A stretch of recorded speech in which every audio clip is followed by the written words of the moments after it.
welcome and good morning to the 8th episode of Finding a Lost Spoke in the Wheel of Life.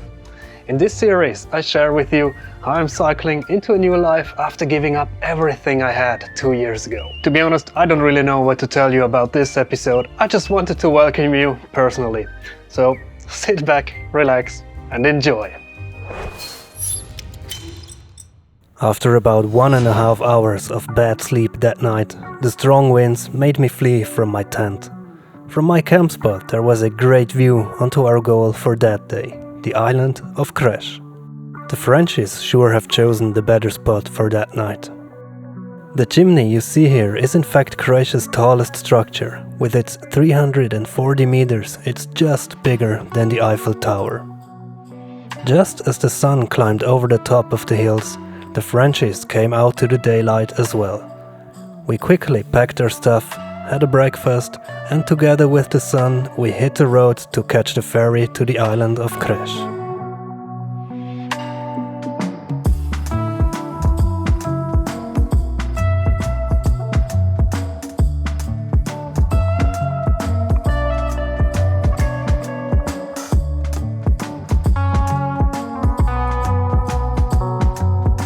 Ferry tickets cost about €7 per person, including the bike, so it's fairly affordable. The ferry ride takes about 20 minutes, but it was sure enough time for me to fall asleep again. If I wasn't traveling with the Frenchies that day, I'm sure I'd have gone back and forth a few times.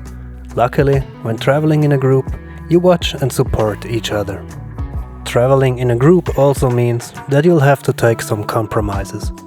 Since I was the one who asked if we should ride together, it was only clear for me that I have to adjust to the Frenchies. For me, that meant doing less drive-by shots, since they can take quite some time to set up and film, and I didn't want to hold up the entire group for too long. When we first met, I asked all of them if it was okay if I filmed them to create some videos. In the beginning, not all of them agreed with this, which is understandable. Personally, I also don't really like strangers filming me and also publishing it.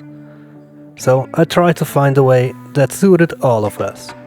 But as it turns out, as we got to know each other better, in the end everyone was okay with being filmed every now and again. Thanks to the Frenchies motivating me, there were lots of hills which I didn't film. We made it halfway across the island to the city of Croatia.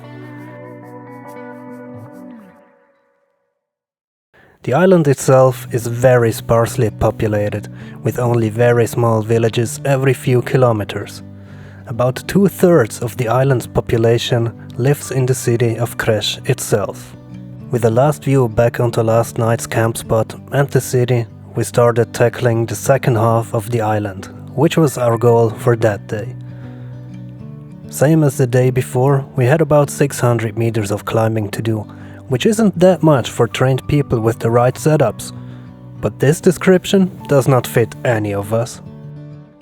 Nonetheless, just after lunchtime, we already reached the end of Croatia, crossing the bridge over onto Losinj, the second small island of this group. The rest of the day was pretty chill, as we found a nice camp spot right at the beach. And as usual when traveling with Frenchies, they don't know any compromises when it comes to food.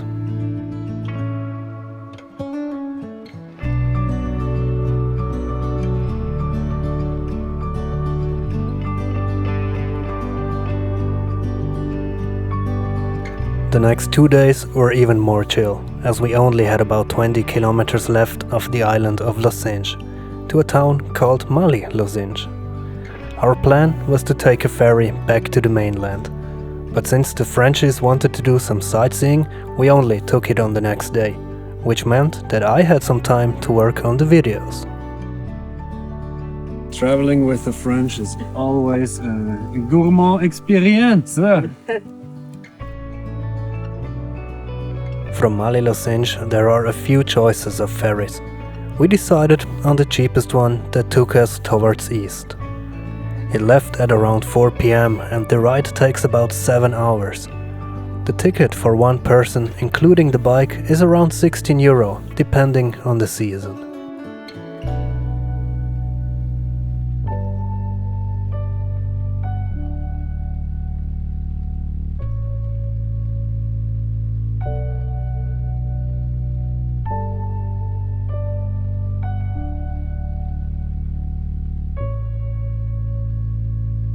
Welcome to Sadar.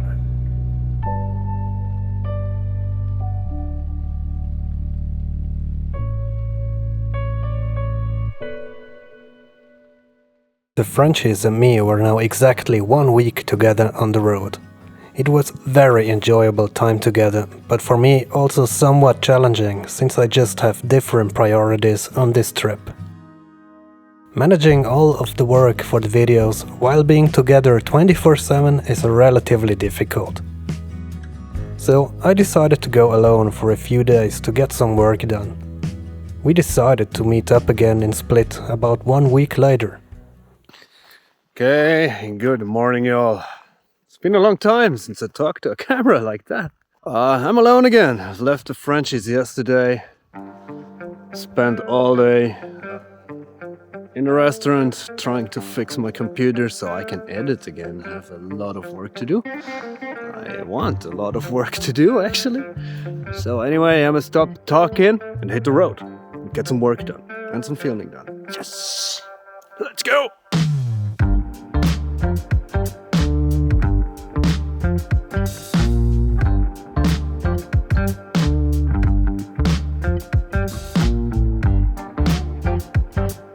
So I've just been editing here for like 2 hours or something. It was amazing.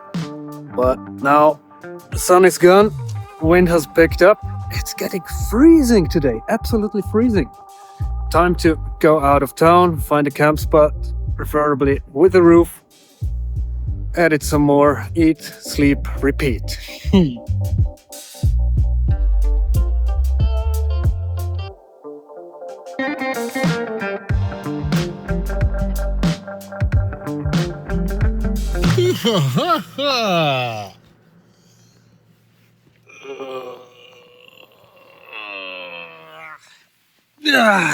Good morning! It's 6:40. Time to get up. Time to find a place to sit, chill, and edit. Now let's see. What is it on the outside? Yeah. And whoosh.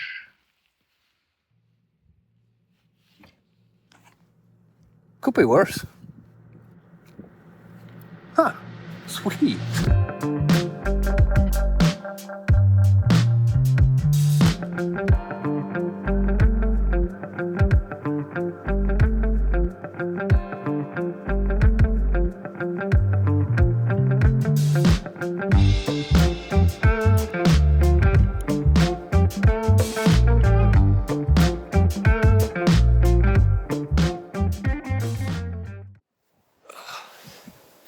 Morning, y'all. It's been a while since I filmed anything, so here we go again. I am with the Frenchies again, and we are really close to Split. Split is just over there, 20 kilometers. Once again, it was gonna be a chill day, which at this point seemed to be a theme while traveling with them. First, we didn't feel the need to fight against the wind. Second, we wanted to see some of the city, and third, one of us sadly had reached the end of the journey and had to go back home. In the end, we had to stay even 1 day longer in Split because the wind just wouldn't wanna die down, so the ferry to the island of Korčula was cancelled. As the ferry service picked up again in the next morning, at 5:20 am, we decided to camp at the ferry port.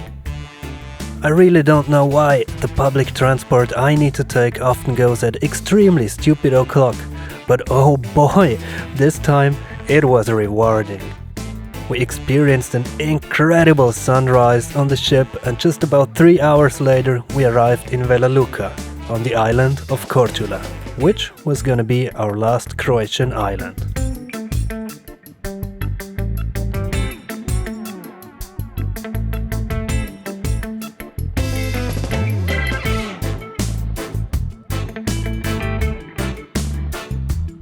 With about 50 kilometers of length, the island of Korčula makes up for a great one-day ride, including about 800 meters of climbing.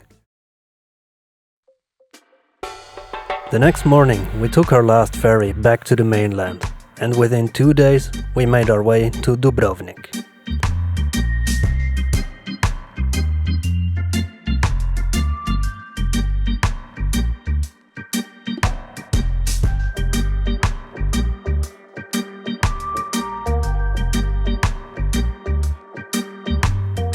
Sadly, this now was the end of our journey together.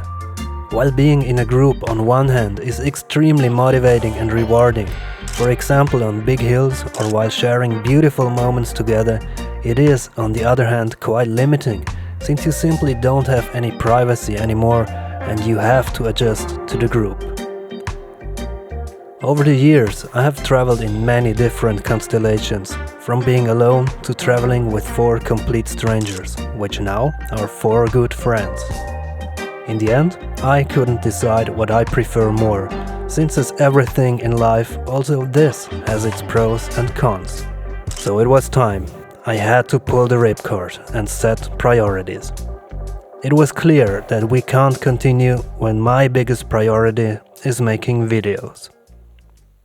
So why did I pronounce so often that I have to work in this episode? Well, first, I am not complaining. I absolutely love this kind of life and I would love to continue doing it. I love working with computers, cycling, challenging my body and my mind, and I love being out in the nature. Although it might not always go as expected, I still love it. Maybe that's just why I love it so much, because it is unexpected and you just can't plan ahead. Of course, my heart would have preferred to keep having chill days with the frenchies, but that is not what this journey is about. It is about achieving dreams, whatever these may be, and honestly, I still need to figure this out myself. And until I figure this out, I do what I like doing the most. I want to encourage you to chase your dreams, your goals, doing what makes you happy and especially never giving up. If you don't like what you're doing now, do something different. And if you fail, get up and try again and again and again. You only fail when you don't get up. Otherwise, all you do is learning from mistakes and getting stronger. And last, but certainly not least, never be afraid to ask for help.